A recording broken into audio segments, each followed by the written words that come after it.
मैं रुक करना चाहूंगी मेरे सहयोगी प्रणय उपाध्याय का। प्रणय, कयास ये लगाया जा रहा है कि नैन्सी पेलोसी जो है वो जापान जा सकती हैं, साउथ कोरिया शायद वो ना जाएं। क्या आप हमें लाइव ट्रैकर से ये बताएंगे, ट्रैक कर कर, कि ये विमान अब किस दिशा में आगे बढ़ रहा है? बिल्कुल शोभना, आप अगर लाइव ट्रैकर के हिसाब से देखें तो ये विमान इस समय जो है जापान की तरफ बढ़ रहा है। यानी आप देखें यहां से इस विमान ने रास्ता कुछ बदला है। ये विमान पहले इस तरफ जा रहा था और उसके बाद सीधे इसने जापान का रुख किया है और ये विमान जल्द तेजी से जापान की तरफ बढ़ रहा है और ये जापान की टेरिटरी है।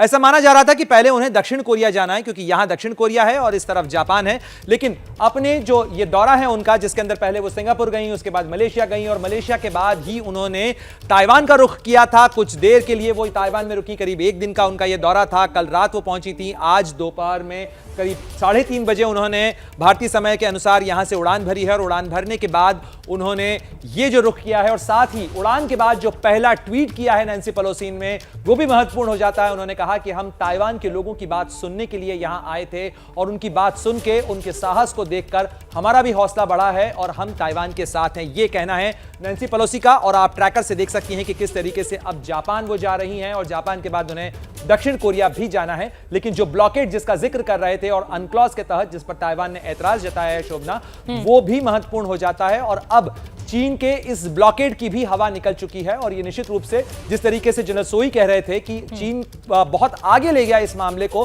और शायद उससे एक बड़े देश को, एक ताकतवर देश को ऐसी चीजें नहीं करनी चाहिए क्योंकि इससे उसकी साख को भी धक्का लगता है। बिल्कुल ठीक है। और मैं स्कंद आयल जी जो कि पूर्व राजनयिक, उनको एक बार फिर से रुक करना चाहूंगी। स्कंद आयल जी, आपने देखा कि यूक्रेन और रशिया का जो वॉर चल रहा है, जो युद्ध चल रहा है, उसके चलते पूरे देश में बहुत सारी, दुनिया में बहुत सारी चीजों की, खाद्य पदार्थों की कमी हो गई, गेहूं के खास तौर पर।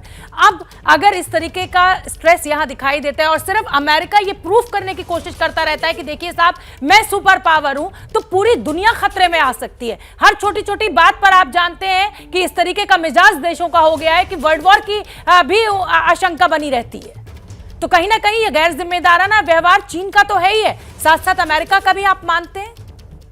देखिए, यूक्रेन की स्थिति में और जो इंडो पैसिफिक में और चाइना जो कर रहा है बहुत फर्क है। यूक्रेन में मैं मानता हूं कि स्टेटस को डिस्टर्ब अमेरिका कर रहा था, नाटो कर रहा था।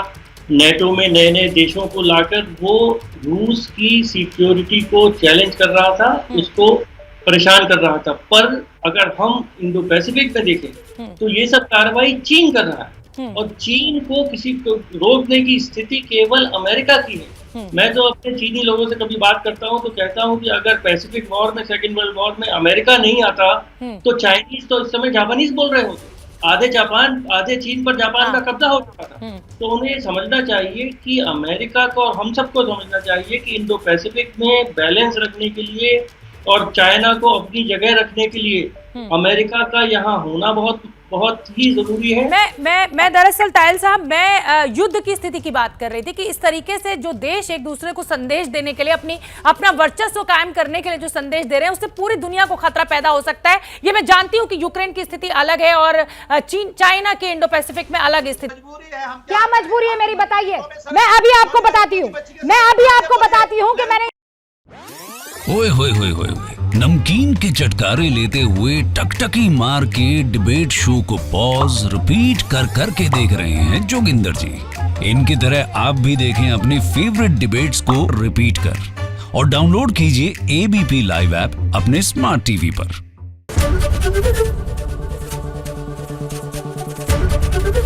एबीपी न्यूज आपको रखे आगे।